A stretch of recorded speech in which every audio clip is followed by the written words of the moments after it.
jawabu twendeni Moabu. Je, ni kitu kipi ni cha faida huko? Chakula kweli duni, hawana subira ya kustahimili magumu.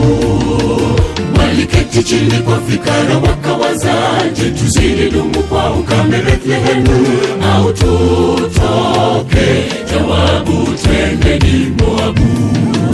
Je, ni kitu kipi ni cha faida huko? Chakula kweli duni, hawana subira ya kustahimili magumu. Andamana familia ya Elimeleki, hawakujua kwamba heri kufanya nyumbani Bethlehemu kwenye Mungu yupo. Hatua moja, hatua mbili,